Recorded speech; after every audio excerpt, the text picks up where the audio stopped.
Estamos en el año 52 a.C.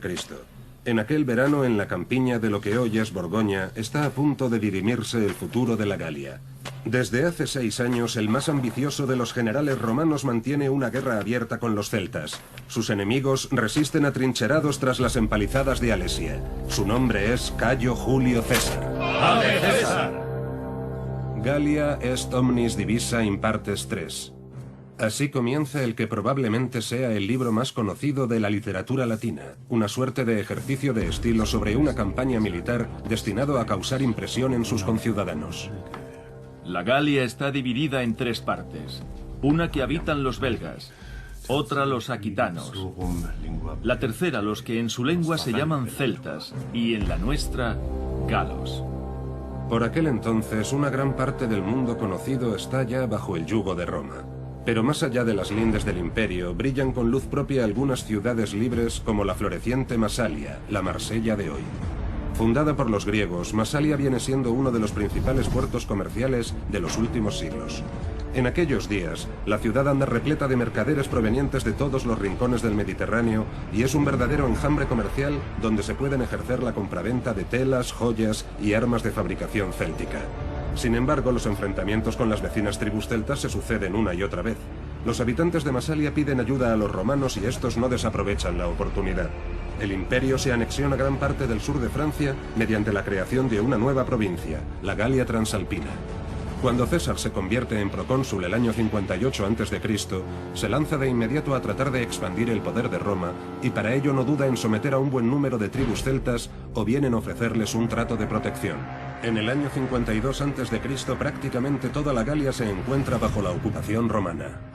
Al principio, unas cuantas tribus se empeñaron en sellar una alianza con César, convencidas de que eso les sería de utilidad en sus refriegas con otros clanes.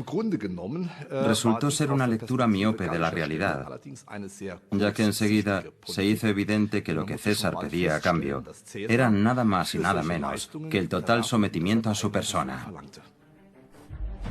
Cuando los nobles celtas se dieron cuenta de que ahora dependían enteramente de Roma, unos cuantos decidieron empuñar las armas contra la férula extranjera. Lejos de ser capaz de brindarle al Senado romano unas Galias pacificadas, César se veía obligado a enfrentarse a un hombre cuya destreza militar no le andaba a la zaga, un líder celta llamado Vercingetorix. La batalla de Alesia iba a tener consecuencias de largo alcance. Una derrota de Roma supondría la tumba para las ambiciones políticas de César.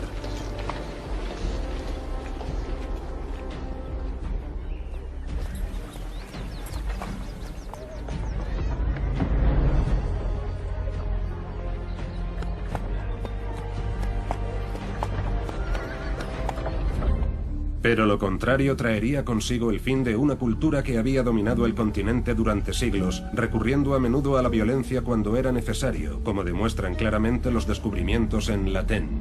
Esta pequeña ciudad al oeste de Suiza es un enclave privilegiado en los anales de la arqueología. En Europa, a la Edad de Hierro tardía, se la conoce también como la de la cultura de Latén. El origen de esto se remonta a un hallazgo en el fondo del lago de Neuchâtel. En noviembre de 1857, un arqueólogo le pidió a un pescador que le llevase unos objetos en su barca de un lado a otro del lago. Cuando aquel hombre alcanzó la desembocadura del río Orbe, se percató de que bajo las aguas había una serie de reliquias. Una hora después, había recuperado más de 40 piezas, todas de hierro.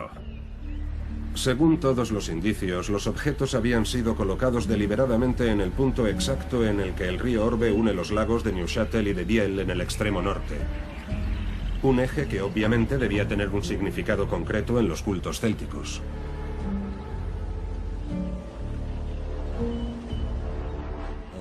Es habitual que encontremos huellas del imaginario celta en los sitios donde la tierra y el agua convergen. En Latén tenemos 2 lagos con diferentes profundidades y un río que hace las veces de nexo de unión. No es por tanto un lugar con una definición muy precisa. Hay cuerpos de agua estancada y entre medias corrientes que fluyen libremente, es decir, un poco de todo.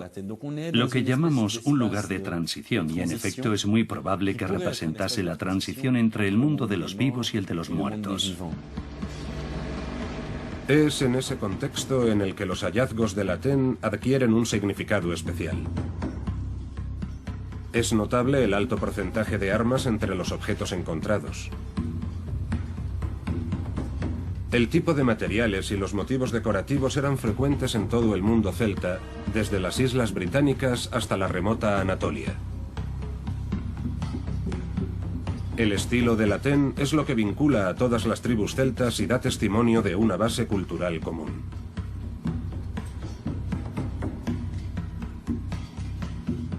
El yacimiento de Latén es tan importante por la riqueza de sus hallazgos, por esa gran cantidad de objetos maravillosos, espectaculares y de gran valor, sobre todo las armas. Y todo está muy bien conservado. Así que, en términos de cantidad, calidad y variedad, se puede decir que estamos ante una muestra apabullante de la cultura material en la segunda edad de hierro. Todo lo que sabemos hoy en día es fruto del minucioso trabajo de un buen número de arqueólogos. Durante mucho tiempo no fue posible estudiar el tesoro en su integridad, ya que, tras su descubrimiento en el siglo XIX, se dispersó por todo el mundo. La colección principal se encuentra aquí, en el Museo Latenium. Luego están también la colección Schwab, en Biel, y la colección nacional suiza, además de otras piezas en Londres, París y Berlín. Lo cierto es que está repartida por todo el mundo. Estamos hablando de más de 5.000 objetos en total.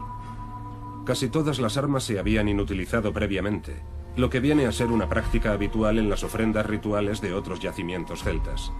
Pero también hay algunos vestigios que apuntan a la celebración de sacrificios humanos. Hemos encontrado restos humanos, principalmente calaveras, pero también huesos de animales de mayor longitud y algunos cráneos de especies bovinas y sobre todo de caballos. El propio Julio César cuenta que los celtas practicaban sacrificios humanos. Toda la nación de los galos es supersticiosa en extremo. Y por esta causa, los que padecen enfermedades graves y se hallan en batallas y peligros, o sacrifican hombres, o hacen voto de sacrificarlos. Este tipo de historias seguramente llegarían también a oídos de los legionarios romanos, contribuyendo así a aumentar su hostilidad hacia los bárbaros celtas.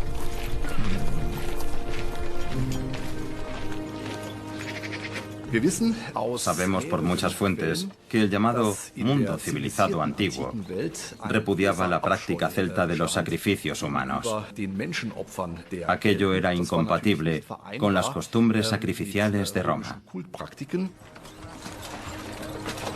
Sin embargo, por razones prácticas, los romanos estaban dispuestos a respetar a los líderes y príncipes celtas a condición de que se sometieran a la dominación del imperio. El objetivo principal de Roma era mantener sin altibajos su nueva provincia. Acostumbrados durante siglos a entablar relaciones comerciales de larga distancia, la infraestructura de la Galia celta estaba muy bien desarrollada. Lo único que tenían que hacer los romanos era tomar posesión de esas tierras. César iba a demostrar que sabía cómo utilizar las riñas intestinas de los celtas en su propio beneficio. En la Galia, César sacó provecho inmediatamente del hecho de que el país podía ser cualquier cosa menos una unidad política. Había una cantidad ingente de tribus rivales, muchas de las cuales libraban guerras entre sí. Atraídos por el poderío militar y el éxito fulgurante de los romanos, unos cuantos líderes tribales decidieron aliarse con César, no solo con objeto de consolidar su posición como caudillos, sino también de lograr someter de una vez a las tribus enemigas. César. Por eso aclamaron a César. Muy pronto, sin embargo, estas alianzas iban a ser revisadas de cabo a rabo. Cuando César comenzó su campaña en el año 57 a.C., la Galia estaba partida entre los colaboradores y los resistentes. Pero tras 5 años de guerra, los celtas cerraron filas. Su líder, Vercingetorix, acababa de lograr lo que hasta entonces había parecido imposible: unir a todos los celtas bajo un solo mando.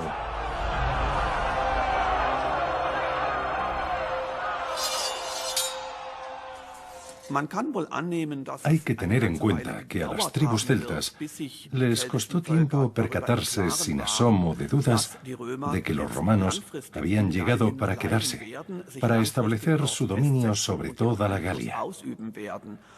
Pero al final, incluso los más reacios a creerlo acabaron uniéndose a la gran revuelta liderada por Vercingetorix.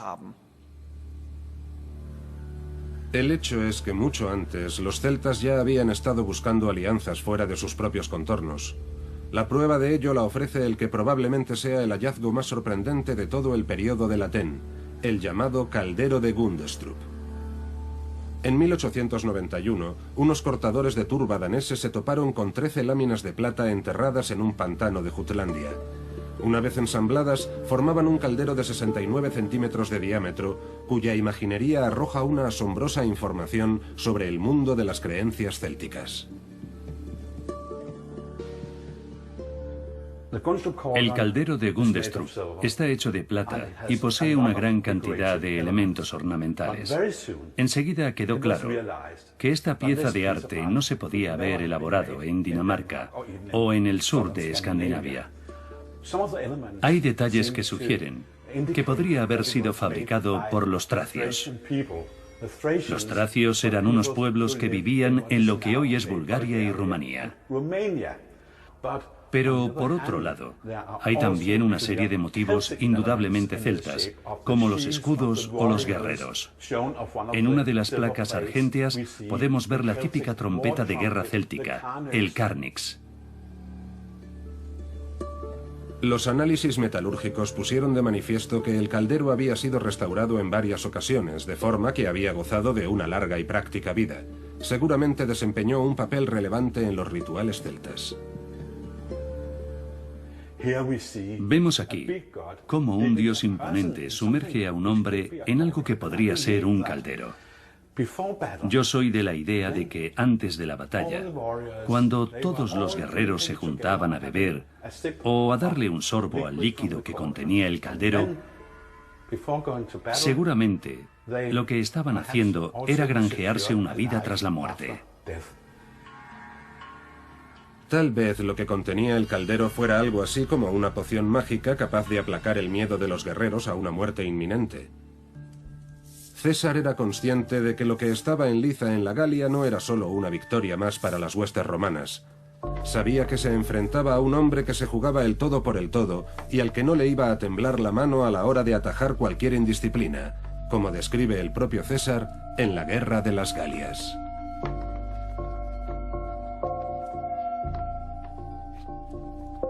A fuerza de castigos, se hace obedecer de los que andaban perplejos. Por delitos graves, son condenados al fuego y a todo género de tormentos. Por faltas ligeras, cortadas las orejas o sacado un ojo, los remite a sus casas para poner escarmiento y temor a los demás con el rigor del castigo. La estrategia del líder galo parecía estar dando sus frutos en la medida en que cada vez eran más las tribus que unían sus fuerzas. Todos a una marchaban a la guerra sin que se les pudiera adivinar ningún miedo aparente, porque como refieren los historiadores antiguos, los celtas solo temían a una cosa: a que el cielo cayera sobre sus cabezas. Es una idea que en la antigüedad no se circunscribía solamente al ámbito celta. Son varias las fuentes escritas que dan testimonio de que para muchas culturas el firmamento era una especie de bóveda celeste. Y si es así, es natural que uno llegara a pensar que cualquier día de estos la bóveda se pudiese venir abajo.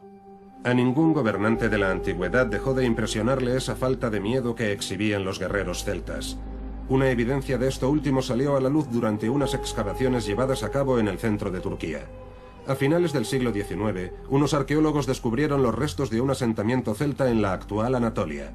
Los moradores de aquel lugar aparecen referidos en el Nuevo Testamento como gálatas. Los gálatas procedían de un buen número de lugares diferentes de Europa Central. No podemos acotarlos a un área determinada. Emprendieron de forma gradual una emigración, en un primer momento a principios del siglo III a.C. como mercenarios. Se pusieron al servicio de un rey de Bitinia, lo que hoy es el noroeste de Turquía, llamado Nicomedes, y cada soldado mercenario trajo también consigo a su familia. Hasta aquí llegaron caravanas llenas de mujeres y niños en busca de buenas tierras de cultivo y con la intención de establecer una comunidad.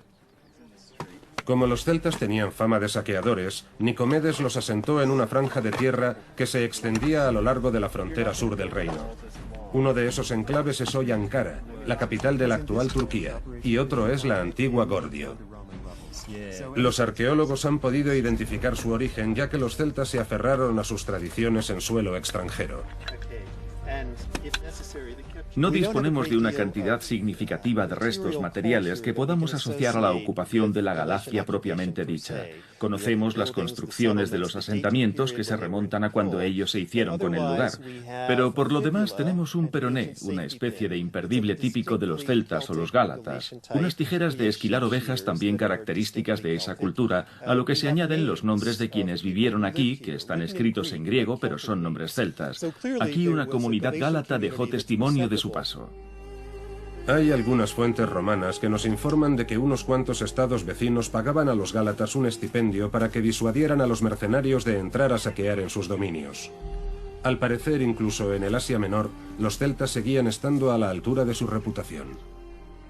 Parece que al principio hubo cierto recelo por parte de la población local hacia los gálatas que seguían llegando en nuevas oleadas. La ciudad que levantaron en la falda noroeste de la montaña estaba rodeada por una enorme muralla de 2 metros de grosor, con el fin de poder proteger a los gobernantes del resto de la comunidad.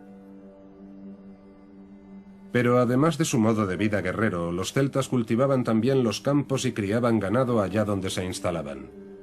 Por la época en que los gálatas andaban estableciéndose en Asia Menor, un asentamiento en el sur de Alemania estaba llamado a convertirse en uno de los mayores enclaves de esta cultura a lo largo de todo el continente.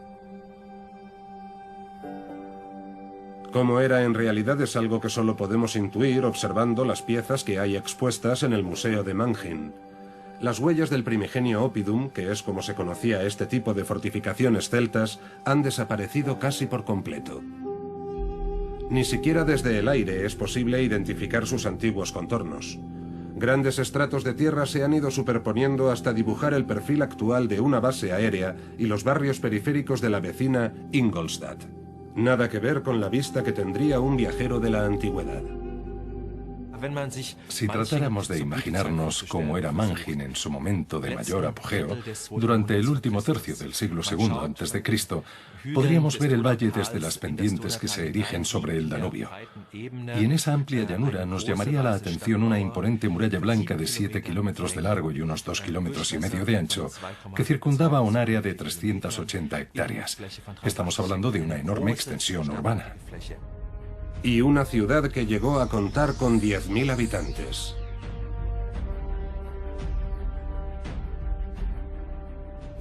Lo que mejor explica la relevancia de Mannheim era su situación estratégica, ya que formaba parte de la ruta comercial de los siglos II y I a.C. La llanura del Danubio estaba en el cruce de una serie de caminos que unían el este con el oeste y el norte con el sur, y eso le concedía una enorme ventaja en términos geográficos y económicos. Esas antiguas rutas comerciales perviven aún hoy adaptadas a los tiempos que corren.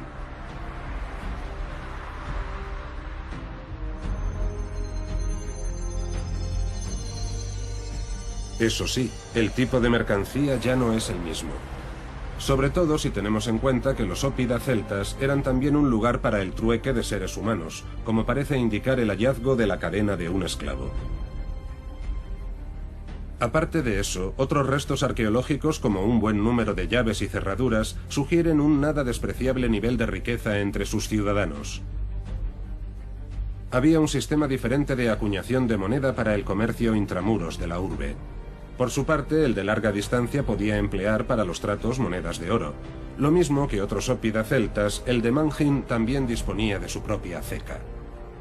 Quienquiera que hubiera estado a cargo de la Casa de la Moneda sigue siendo un perfecto desconocido, pero no cabe duda de que se regía por un estricto conjunto de reglas. Entre los hallazgos más relevantes del Oppidum de Mannheim hay 2 plomadas de 125 y 62 gramos y medio respectivamente, que demuestran que existía un sistema reglado de pesos y medidas para la acuñación de moneda. Es evidente que un sistema de este tipo tuvo que ser introducido y puesto en práctica por una autoridad competente. Se trata de un fenómeno novedoso en las sociedades de la Europa central, además de un verdadero rasgo distintivo de los pueblos que habitaban los Oppida. Así pues, esos bárbaros que han sido tan vilipendiados resulta que vivían en los asentamientos más modernos de su tiempo. Incluso en el campo de la medicina no tenían nada que envidiar a ninguna otra de las civilizaciones desarrolladas. Sin embargo, por encima de todo, eran unos consumados maestros artesanos. La confección de brazaletes de vidrio desilvanados era un arte tan solo reservado para los talleres celtas. Por no hablar del ejemplo más antiguo de una cota de malla hallada en una tumba celta. La fabricación en serie de esta clase de complementos vino favorecida por los grandes asentamientos tipo Mannheim, donde los menestrales podían transmitir su oficio de generación en generación y la división del trabajo daba pie a la especialización. Si hiciéramos un ejercicio de imaginación sobre cómo sería la vida cotidiana en Mannheim, podríamos ver sus calles con unas viviendas muy bien construidas, a base de un armazón de madera y paredes de adobe. También veríamos cómo la gente iba decentemente vestida, con la cara afeitada y el pelo más bien largo y crespo. Pero lo que más nos llamaría la atención sería la artesanía. Lo cierto es que no encontraríamos muchas diferencias con algunas aldeas alemanas o de otras partes de Europa a principios del siglo XX. Lo mismo puede decirse con respecto a la alimentación de los celtas. Sabemos que practicaban el cultivo de las tierras, la cría de ganado y la pesca. Y también que comían perros. La prueba está en los huesos caninos encontrados en una fosa de desechos. Para nosotros hoy comer perros es lo que hacen en China, pero en fecha tan reciente como la Primera Guerra Mundial tuvo lugar una auténtica escabechina de perros, por ejemplo en Múnich. Y en otras partes de Baviera la matanza de perros para su consumo continuó hasta la década de los 70 y los 80. La decadencia de Mannheim se puede datar a mediados del siglo I a.C. Las campañas de César en la Galia empezaron a extender sus tentáculos hasta la remota región del Danubio superior. A medida que más tribus celtas sucumbían ante el yugo de Roma, el comercio de larga distancia en el Oppidum fue cesando gradualmente hasta que el asentamiento tuvo que ser abandonado. Sin embargo, en el año 52 a.C., el sino de la guerra parecía haberse puesto en contra del general romano. La rebelión de Vercingetorix amenazaba con eclipsar todas las antiguas victorias de César, pues eran cada vez más las tribus que rompían su alianza con Roma. El líder celta sabía muy bien que sus opciones eran escasas en una batalla a campo abierto. Así que recurrió a una táctica que ha pasado a la historia militar con el nombre de política de tierra quemada. Convenció a los campesinos galos para que prendieran fuego a sus tierras y de esa forma acabaran con todas las provisiones que pudieran servir de suministro a los romanos. César se vio obligado a actuar.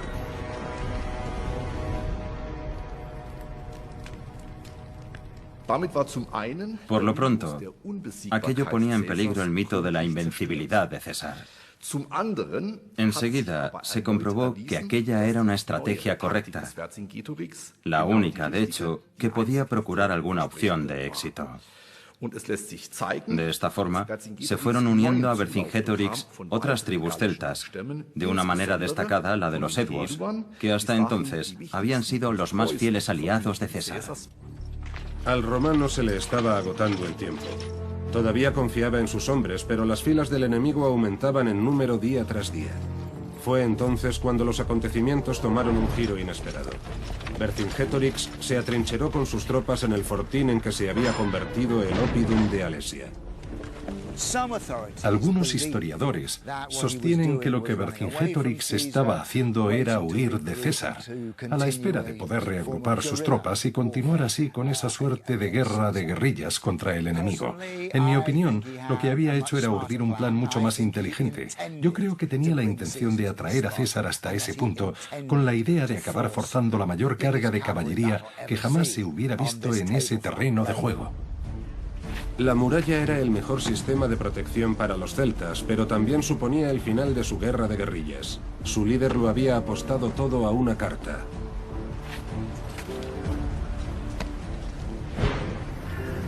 César no tenía más remedio que afrontar el reto.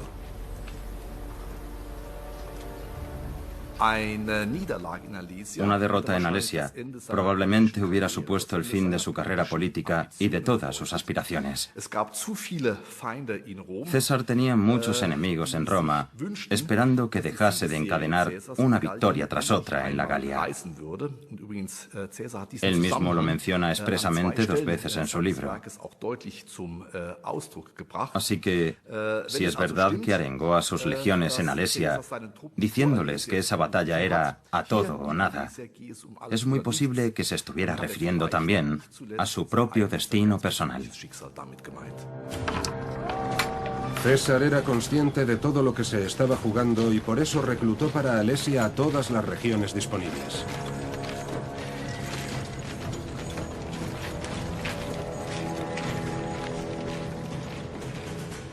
A mis espaldas se alza el monte Osua, que fue una plaza de armas celta, un oppidum, una ciudad.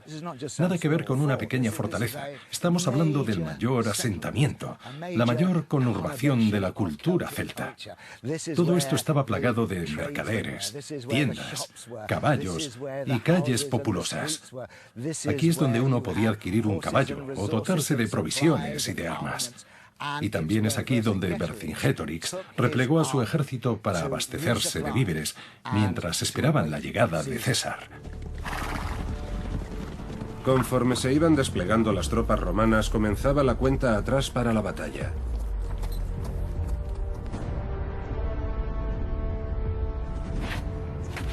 El combate entre ambos ejércitos era solo ya una cuestión de tiempo.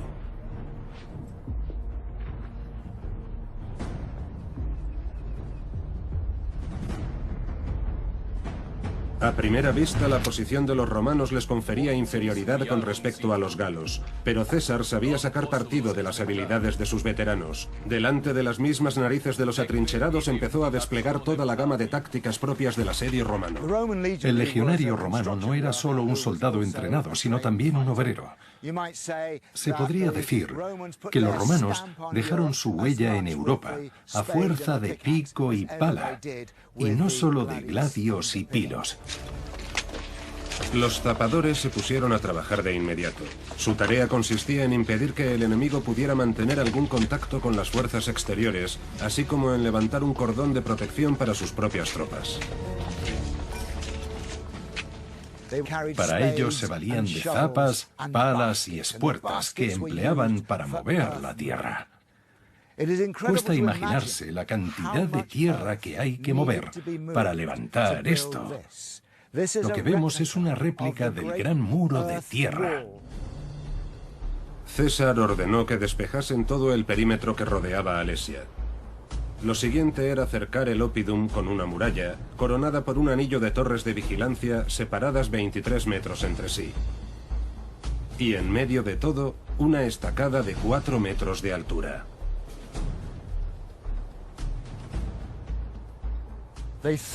Sembraron todo el monte Osua con terraplenes de tierra, creando una circunferencia de 15 kilómetros, cegando las puertas y encerrando a Vercingetorix en su guarida de la montaña, a la vez que lo dejaban sin suministros ni refuerzos. Ahora era a Vercingetorix al que le tocaba mover ficha. Antes de que los asediantes consumaran el cerco, ordenó a la caballería que se pusiera en marcha. Con ese movimiento no solo reducía el número de bocas que alimentar en el interior de la ciudadela, sino que también trataba de concentrar el mayor número posible de guerreros de toda Alesia, de forma que pudieran atacar a los romanos por ambos flancos. A César le preocupaba muchísimo la posibilidad de recibir un ataque por la espalda comandado por las fuerzas auxiliares de Vercingetorix. Así que apenas había terminado de levantar el primer muro, mandó a sus hombres que construyesen un segundo. Esa tarea hercúlea suponía erigir un primer muro alrededor que ocupaba una extensión de 21 kilómetros. Y entre ambos muros sumaban 36 kilómetros. El ejército de César, provisto de hachas, palas y espuertas, llevó a cabo el trabajo en solo 5 semanas. Es una de las empresas militares más extraordinarias de todos los tiempos. Por el momento los romanos se encontraban relativamente seguros tras sus murallas. Sin embargo, si un destacamento acudía a socorrer a los celtas del interior, las tropas romanas se iban a ver considerablemente superadas en número. César debía hallar la manera de contener esa incursión que esperaba del exterior. La clave iba a estar en una franja mortal. Justo delante de la muralla estaban estas cosas, los llamados kipi, que son como una especie de cuernos de ciervo, un mare magnum de estacas con las puntas afiladas, colocadas a diferentes alturas. Se pueden arrancar, pero con ello perdías tiempo y entre tanto, los arqueros y lanzadores de jabalinas, apostados en las alturas, podían hacerte morder el polvo en medio de este matadero. Delante de esta línea defensiva había un campo de minas, una verdadera trampa mortal. Excavado bajo la tierra estaba esto. Imagínate que eres un soldado y andas pisando con fuerza el terreno. Estos pinchos de hierro te van a atravesar la sandalia y con ella el pie. Y además el pincho se te queda clavado sin que haya forma humana de sacártelo. Los hombres aullaban de dolor, mutilados e incapaces de volver a la lucha. Esto que hay escondido aquí debajo es un agujero. Más de lo mismo. Si el caballo metía la pata, se la quebraba por completo. Adiós, caballo. Y con eso se había conseguido neutralizar el punto fuerte de Vercingétorix, que era su caballería. Para llegar hasta aquí había que tapar los agujeros y mandar a los tapadores para que despejaran este campo minado. Todo eso te hacía perder más tiempo y mientras los de arriba no dejaban de dispararte. Delante de esto hay una zanja y delante de ella otra más. Y César había levantado un dique en los ríos vecinos, desviando las aguas para encharcar una de las zanjas, por lo que en realidad era un foso que ocupaba 15 kilómetros a la redonda. Aquello era una auténtica ratonera. Cualquiera que tratara de atravesarlo ya podía ir olvidándose de salir con vida. Era una lucha a vida o muerte y un verdadero choque de culturas. Si Roma se alzaba victoriosa, sería el final de la civilización celta.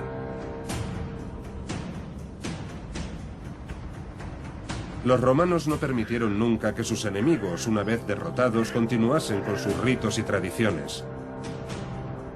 La propaganda del imperio siempre desairó a los celtas tildándolos de bárbaros, salvajes y nada civilizados. En realidad era un pueblo con un notable grado de desarrollo, como podemos comprobar por las excavaciones llevadas a cabo en el monte Vouvray, a unos 100 kilómetros de Alesia. Aquí se erigió en tiempos el Oppidum de Bibracte. Bibracte cobró una relevancia especial en el año 52 a.C., aquel annus horribilis para los celtas. Fue aquí, en la primavera de aquel año, antes de que comenzara realmente la campaña, donde Vercingétorix fue aclamado como líder de la coalición gala.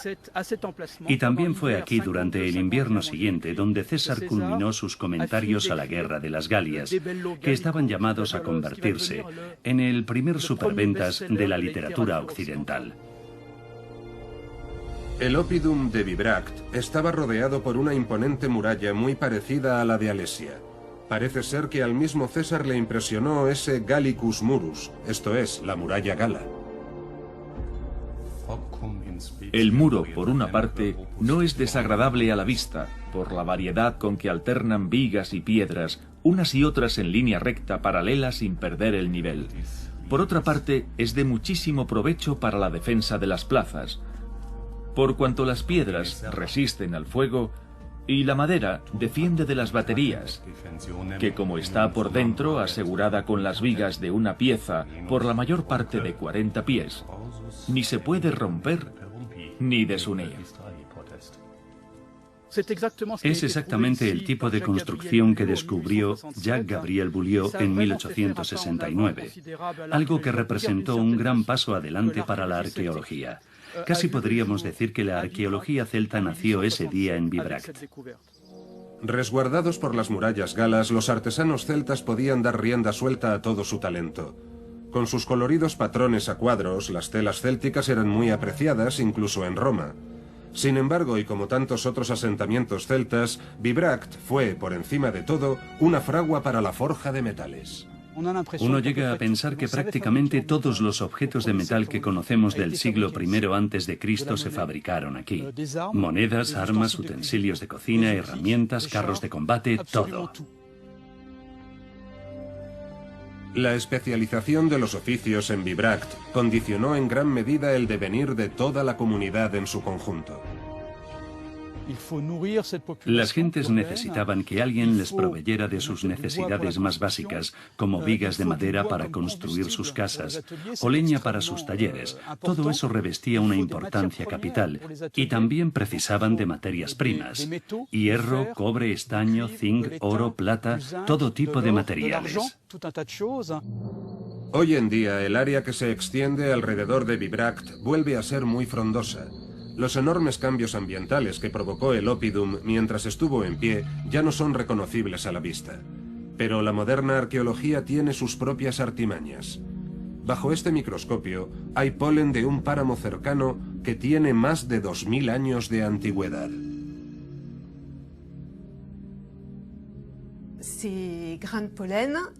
Estos granos de polen tienen dos propiedades que nos interesan. Lo primero es que cada angiosperma produce un grano de polen que posee su propia morfología. En segundo lugar, los granos están recubiertos por una sustancia con una alta resistencia a cualquier impacto del aire o del oxígeno. Los granos de polen que se encuentran en un ambiente ligeramente húmedo pueden sobrevivir varios miles de años, o incluso más tiempo, lo que nos permite reconstruir la historia de sus respectivas vegetaciones. En Bibracte, los arqueobotánicos y los arqueólogos han llegado a idénticas conclusiones. Durante el periodo celta, el paisaje autóctono tendría un aspecto completamente diferente al actual. Hemos analizado muestras provenientes del paraje en torno al nacimiento del río Yonne. Hay dos páramos muy cerca de Bibracte. Y lo que podemos afirmar es que hacia el final de la época en que estuvieron habitados por el hombre, el nivel de explotación medioambiental era muy superior al de nuestros días. Así pues, los agricultores y ganaderos de la región abastecían de víveres a los artesanos de Bibracte. Las comunidades celtas que vivían en núcleos urbanos hacía tiempo que habían abandonado la autosuficiencia en favor de un modo casi industrial de producción.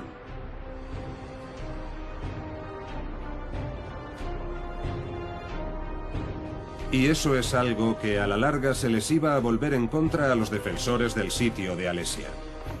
Las provisiones escaseaban cada vez más, aunque dentro solo quedaban los que eran capaces de enfrentarse a la lucha. Vercingetorix había expulsado al resto con la esperanza de que César les dejara el paso franco. Pero el general romano se mostró inmisericorde.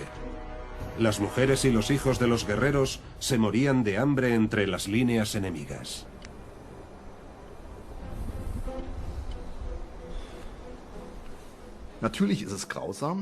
Por supuesto que fue un acto cruel, de pura barbarie, y seguro que César era consciente de ello. Y con todo, no creo que vacilase ni un segundo a la hora de hacer o no la vista gorda con los niños y las mujeres. Hay que entender que se trataba de un asedio en toda regla, por no hablar de que los celtas, por su parte, habían actuado según la misma lógica. Al fin y al cabo, habían sido ellos los que habían expulsado a los niños. Eran ellos los que le habían cargado el muerto a César. La guerra tiene sus propias leyes. Para los romanos, los celtas eran un pueblo que practicaba un tipo de rituales de una crueldad manifiesta. De algunos existen vestigios arqueológicos que dan fe de ello, como los hallados aquí en la Picardía, al norte de Francia. Hace un siglo estos campos cobraron notoriedad por ser el lugar donde se libró la batalla del Somme. A lo largo del verano y el otoño de 1916, 1 millón de soldados perecieron mientras se disputaban este pedazo de tierra. Sin embargo, mucho antes de eso, este lugar había sido ya testigo de un derramamiento de sangre. En la década de 1980, unos arqueólogos llevaron a cabo un descubrimiento espeluznante justo aquí, en Guithmont-sur-Gange. Encontramos alrededor de 26.000 huesos que pertenecían a unos 500 individuos. A eso hay que añadir una cantidad ingente de armas, no acierto a darle un número exacto. Lanzas, escudos, espadas, un repertorio completo del armamento celta en el siglo III a.C. Los huesos estaban apilados en el mismo sitio y pertenecían casi exclusivamente a hombres en edad militar. El arqueólogo sospecha que este lugar podría haber sido una especie de altar prehistórico.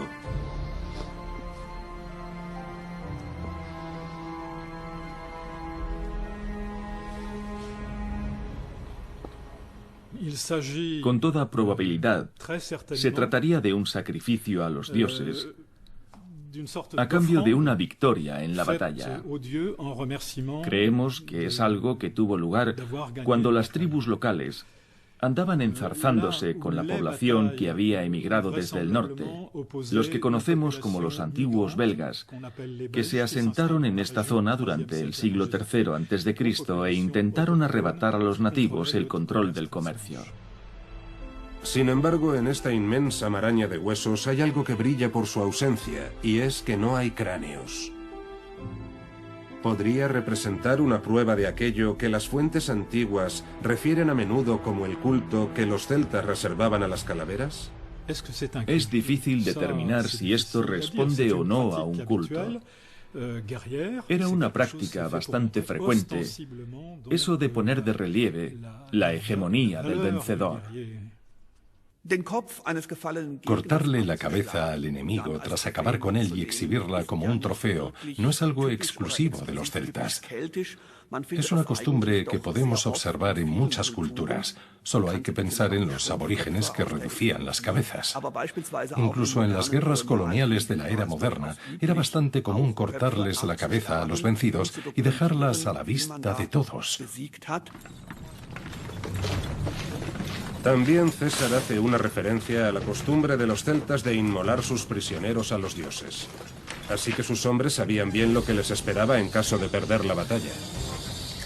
En el interior de Alesia, los defensores se preparaban para el día decisivo. Todos eran conscientes de que solo podía haber un vencedor, y los guerreros estaban más que dispuestos a hacer honor a su reputación de combatientes sin miedo.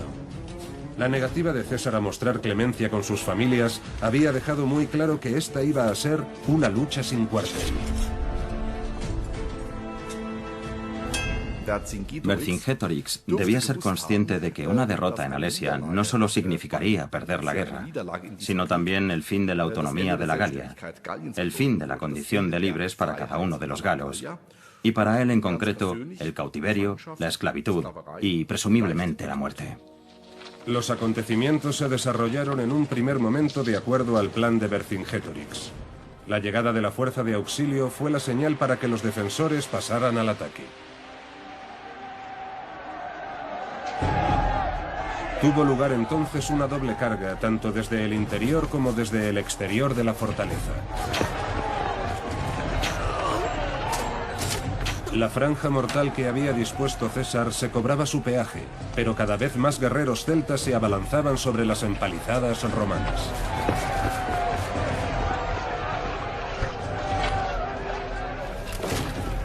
Los legionarios resistían de mala manera y caían como chinches. El enemigo estaba a punto de aplastar las defensas romanas.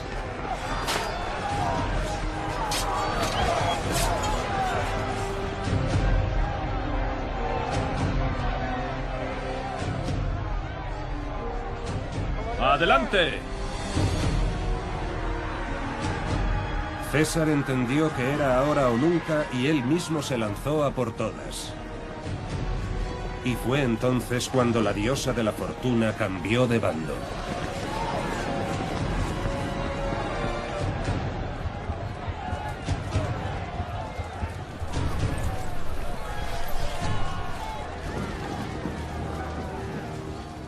Tras 4 días de lucha encarnizada en los que cualquiera de los dos ejércitos podía haberse alzado con el triunfo, y de hecho Vercingetorix estuvo a punto de lograrlo más de una vez, el líder galo y el resto de tribus celtas casi tenían cogida la sartén por el mango, pero al final fue César quien abrazó la victoria, mientras que Vercingetorix asumió que no podía ganar esa batalla. La derrota en Alesia selló para siempre el destino de la Galia. Para los celtas, su vida como tribus libres de todo yugo había terminado. Los antiguos bastiones de la cultura celta, como Bibracte, quizás se libraran de la demolición, pero caerían enseguida en la pura insignificancia. Por su propio carácter escarpado, las fortificaciones de los Ópida quedaron abandonadas en sus mesetas, y en su lugar se buscaron otros tipos de emplazamientos que estuvieran mejor situados. A unos 25 kilómetros de Bibracte se encuentra una ciudad erigida según la mentalidad romana, Otán. Con sus templos y el teatro más grande de toda la provincia, pronto floreció como un nuevo epicentro de la Galia romana. Lo mismo ocurrió más al este. Con el cambio de un periodo histórico al otro, los tréveros dejaron atrás sus asentamientos en las alturas para instalarse en la recién fundada Augusta Treverorum, la actual Treveris. Aún hoy, los pilones del puente sobre el Mosela, que debemos a los romanos, siguen desempeñando su función. Vencedores y vencidos en una perfecta amalgama. La paradoja es que fue la milicia la que ejerció de contrapeso para equilibrar la balanza. Solo hay que fijarse en esta estatua de un legionario que se conserva en el Museo de Aviñón. El corte de pelo y la espada son típicamente romanos, pero la torques de metal que le ciñe el cuello lo distingue sin lugar a dudas como un celta. La romanización de la Galia fue un proceso exitoso y mucho más rápido que en otras regiones. La romanización de las tribus germánicas, o en otras palabras, la conquista de la Germania, no falló porque aquello fuera un terreno húmedo y frío, o porque los romanos huyeran muertos de miedo. Simplemente no encontraron la infraestructura necesaria para llevar a cabo una rápida ocupación que hubiera permitido instaurar la administración de la Roma imperial. En la Galia, César podía marchar de una ciudad a otra en un solo día. Había carreteras y puentes, además de un sistema de acuñación de moneda similar al de Roma. Los pueblos germánicos no vieron la necesidad de emplear la moneda hasta bien entrado el siglo III o IV después de Cristo. La romanización de la Galia dio comienzo con la victoria de César en Alesia. El día después de la batalla, Vercingetorix aceptó su destino y se rindió. En torno al año 100 después de Cristo, Plutarco, en su biografía sobre César, escribe que el celta, subido a su corcel, dio varias vueltas alrededor de la tienda de campaña del vencedor antes de capitular. Al parecer les había pedido a sus aliados que lo entregasen, con la esperanza de que así lograría unas mejores condiciones para ellos.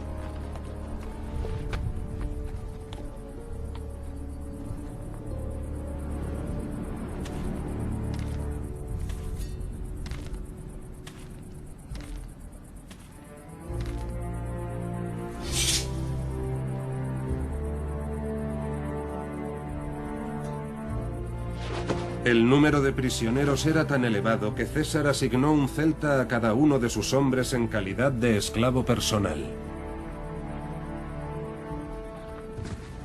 Vercingetorix fue encadenado y conducido a Roma, donde pasaría años metido en una mazmorra.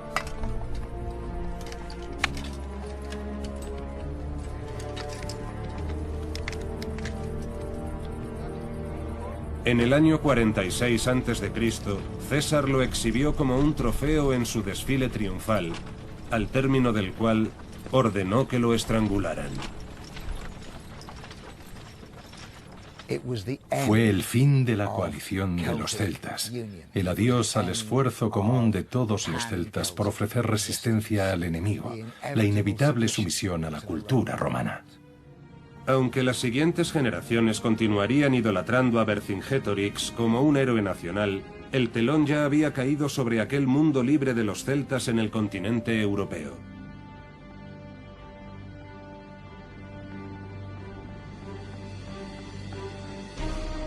Después de Alesia, toda la Galia se convirtió en una provincia romana. Eso sí, al otro lado del Canal de la Mancha, en lo que los romanos llamaban Britania, seguía habiendo tribus celtas que aún vivían conforme a sus ritos y costumbres antiguas.